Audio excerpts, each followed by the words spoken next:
participants. My name is Tabassum Modi. I've been in the business of events for the last 20 years.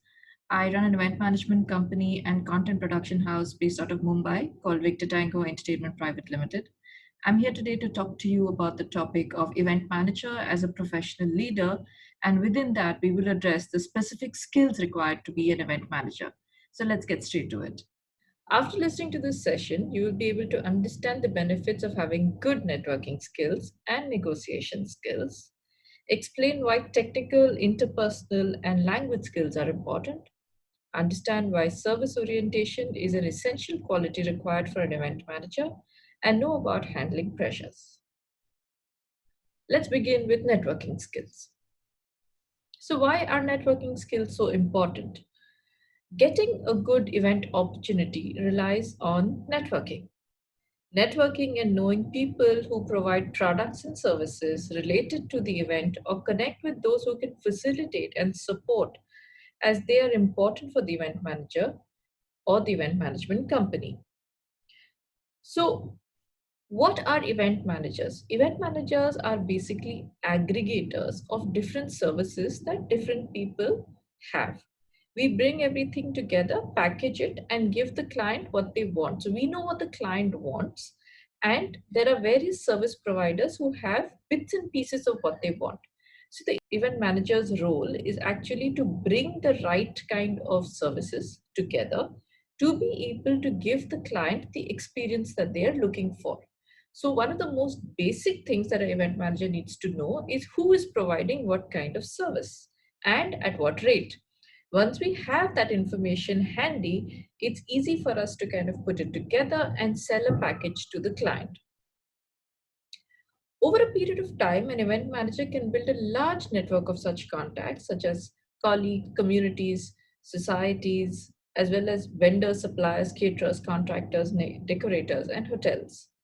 Networking also helps build relationship with media, clients, potential colleagues, and other agencies. See, it's the day and age of collaboration. So you must be wondering why other agencies are important because they are probably your competitors. But that's not how we look at agencies today.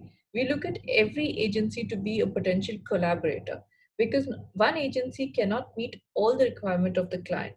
More and more agencies are getting specialized in what they do. So if my client has a requirement of something that I don't offer, I can always bring in another agency who services that requirement, and together we can give my client the experience that he wants. Potential colleagues. Now, sometimes you meet people and say, okay, I would like to have this person on my team, either as an employee of my company or as a freelancer, or they're great at what they do. Maybe whenever I have a requirement of this sort, I would like to work with this person. So it's good to always have a roster of such people in your mind, or in a software where okay, if I ever want to work with an MC, then this is the kind of MC I want to work with.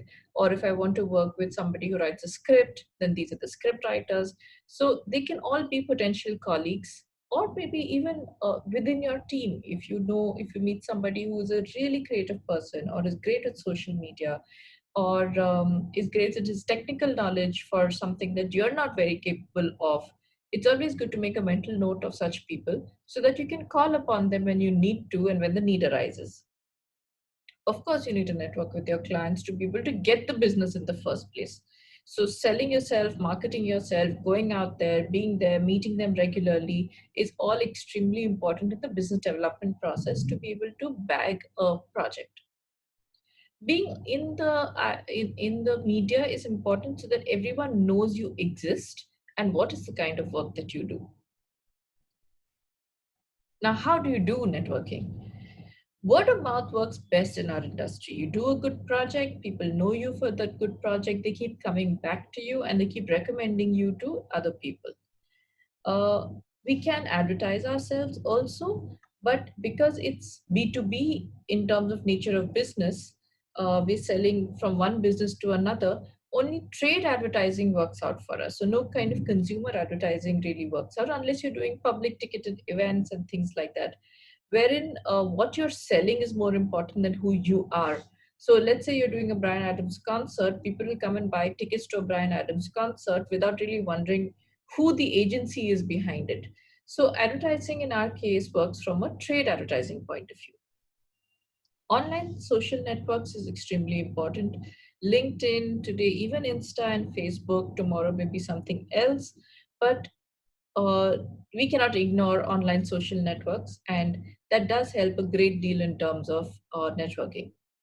So creating social media networks to chat with people within the industry, let's say follow some popular people and what their work is, follow news related to events, follow event hashtags online, other people using those hashtags, and you could post on their profiles and connect with attendees. There are lots of live events that are also happening. So it's a good idea to actually even follow those events, maybe attend those events to get a sense of how to network. Visiting networking events. Now, as an industry, we have an industry body called EMA, which organizes various industry related trade shows and networking events. And that's a great platform to actually meet other event managers and understand what is happening in the business landscape. Like EMA, there are also other bodies which are specific to industry. So there's a wedding body, there are trade media platforms that organize networking events. There's several networking events that happen. So it's good to attach yourself to any one of these to understand what the business landscape is looking like and how things are constantly changing. Um, it's also good to know some important and popular people within the industry whenever you have to give referrals or recommendations. Not just your clients, but your colleagues also are extremely important when it comes to that.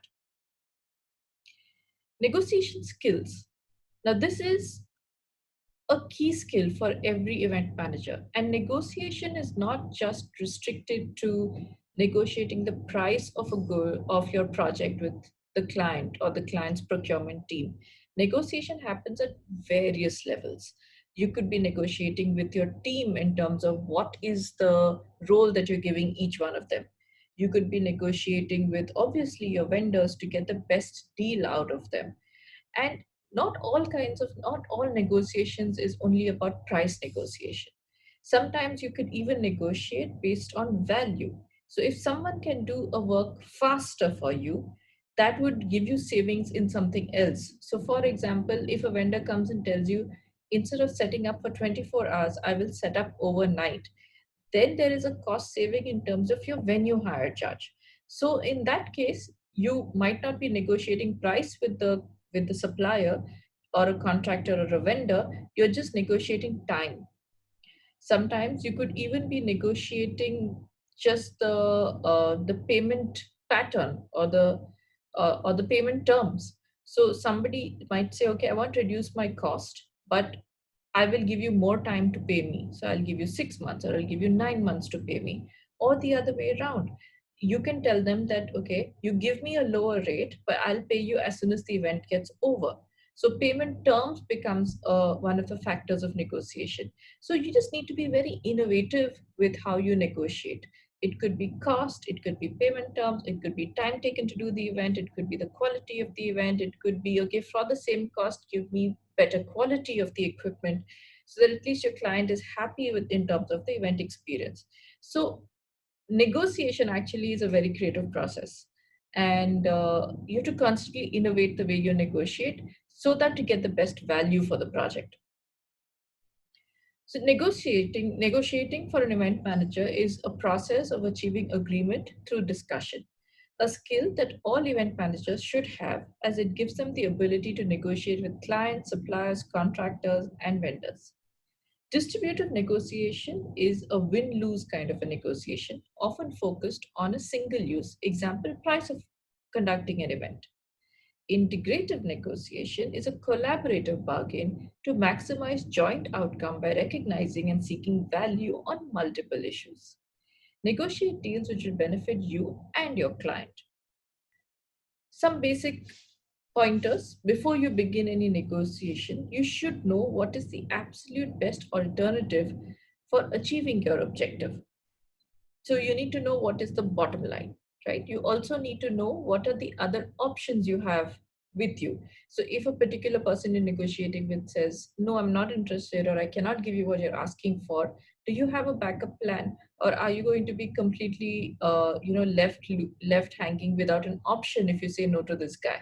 So having options gives you a better negotiating power. With practice and opportunity, negotiation skills becomes better. This will also make you more confident and a stronger negotiator. When you meet each other in networking events, you get a lot of opportunity to discuss and bargain. Key to being a successful event planner or manager, approach each negotiation as a collaboration and not as competition. This is absolutely a key. Create win win situations for whoever you're negotiating with. Because today you might be in a particular position, tomorrow you might be in their position. And as an event manager, we're constantly fighting both battles, right? There is a client side who's negotiating with us, and we are constantly negotiating with our suppliers. So very often what happens is we don't actually make money from the client. We actually make money from our suppliers. So you're always in that you're on either side of the table at any point of time. So always have a collaborative approach if you want a collaborative approach from your client. Technical skills. An event manager needs to have the capabilities to understand information technology, which would include computer hardware, software, networking, internet. Additional knowledge of technical facilities like lighting, electricals, and electronics is necessary. Some idea of space and understanding of technical site maps, drawings can help in knowing what kind of space is required and what would be the layout. Another important aspect is the knowledge of requirement of sound equipment. Now, these kind of skills actually come with a lot of experience, a lot of time being spent on the floor and seeing things happen. So it's nice if you're beginning to always be an apprentice to someone who knows, listen to them and understand, and learn on the job. Very often, these things cannot be taught to you theoretically. It's always good to have hands on experience. And the more hands on experience you have, you constantly keep learning and evolving, especially in times like now where digital is so much a part of what we do as events physically. You need to constantly keep innovating, learning, being on top of your game in terms of what is new that's happening.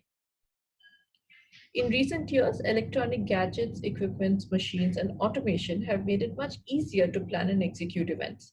Hence, you need to know how to operate them.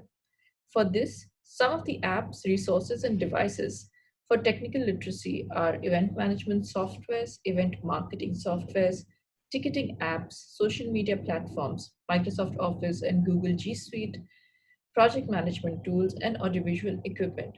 So, very often we see that traditional teams who have been working hands on shy away from taking help of softwares or apps because they feel it's additional work for them. But you have to understand that once you start getting used to working with these softwares, you kind of, it becomes a part of your life. It's like Excel for an event manager. When you come into the business of events, you probably did not know Excel or you did not know PowerPoint. But over the years, you cannot do an event without an Excel sheet. You have to plan down everything that you need to do, or your schedules or workflows on an Excel sheet. So it's become your best friend over time. Similarly, softwares keep evolving. So it's good to always have an eye out on which are the good softwares. How can they make your life easier? And try and learn it, try and apply it. And if you don't know, take help from someone younger, someone more internet savvy, someone more who's more in tune with this way of working, because eventually it will help you. Moving on to interpersonal skills. An event manager's interpersonal skills will enable the ability to communicate with clients effectively.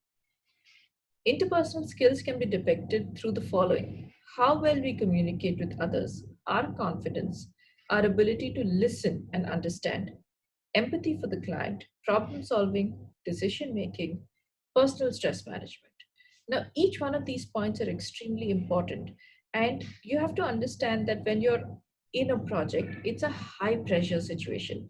It's not just high pressure for you and your team. Believe me, it is very high pressure for the client also.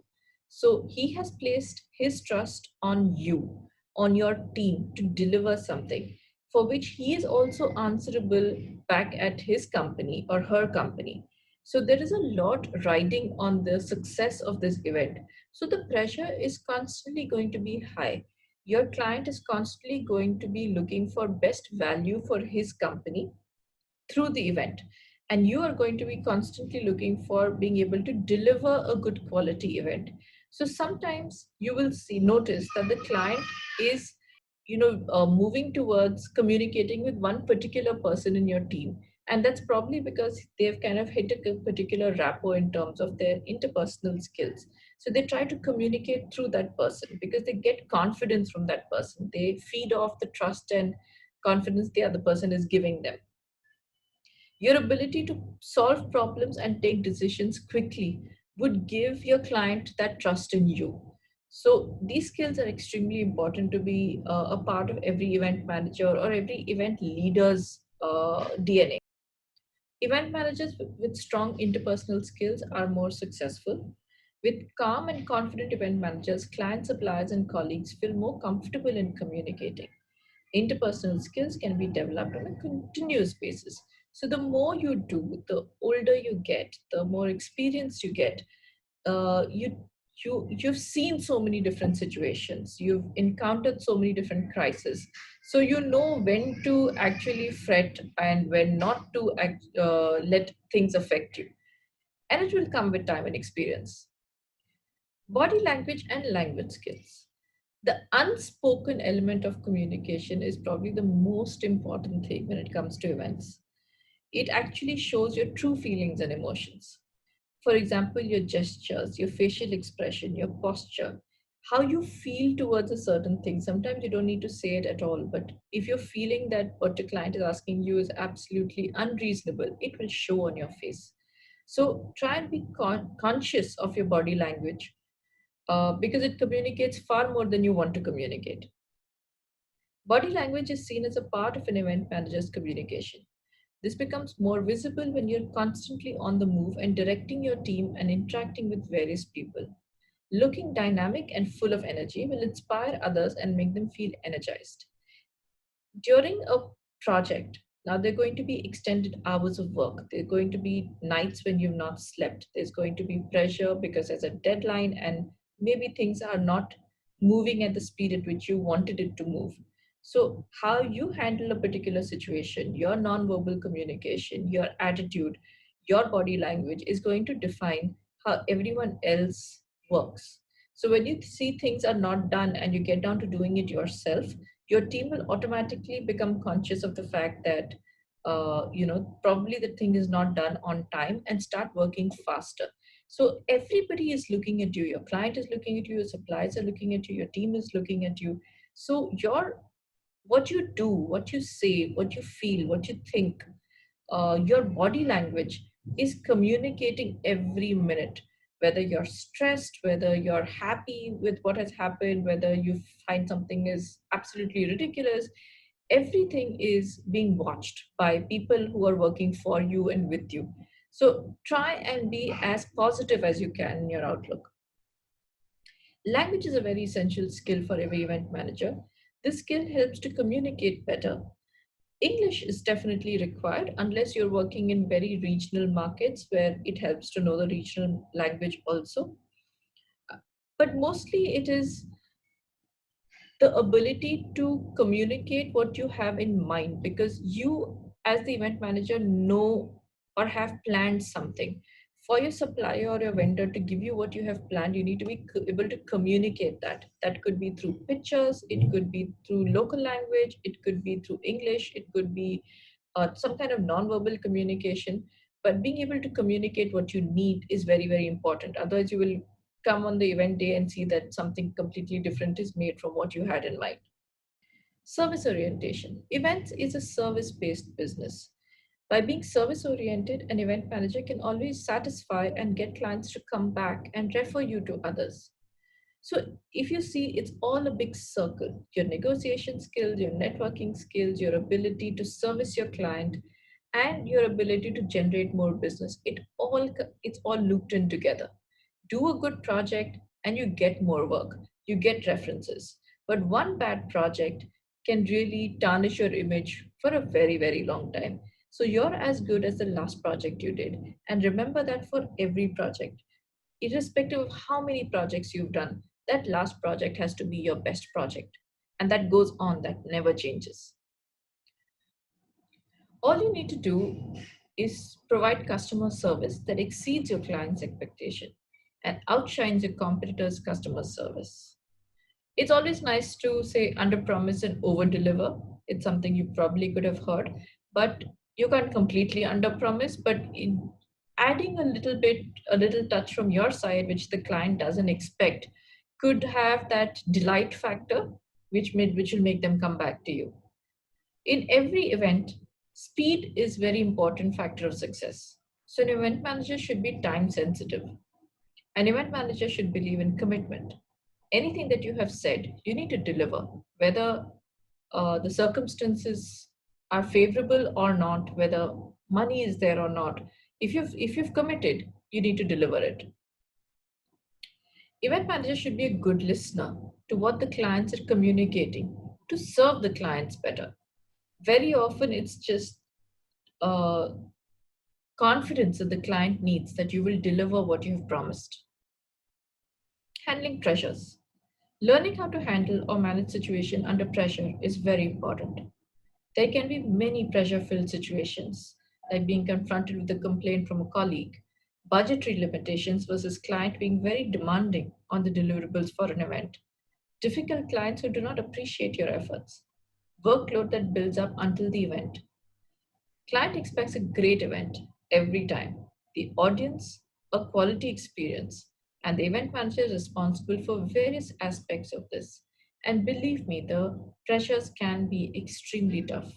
We work in a 24/7 industry. We have to be careful about what the client expectation is, at the same time, manage our vendors and suppliers, and also be there to give the confidence to the team that we're working together and we're all working towards delivering a good quality event. At the same time, also handle any kind of crisis that may come up that derail your plan from the way you want it to go. And those crises, more while most of the times you try to have a backup plan or have a contingency plan, sometimes things are thrown at you that you did not plan for. More and more such situations can come up. So having a team maybe to take care of a contingency or a crisis situation would be a good idea, whose job is only to manage crisis situations so that everyone else is not derailed from what they want to achieve or what they want to deliver. Thank you, and I hope this session was useful for you and you've taken away some good insights on what the skills required to be an event manager are.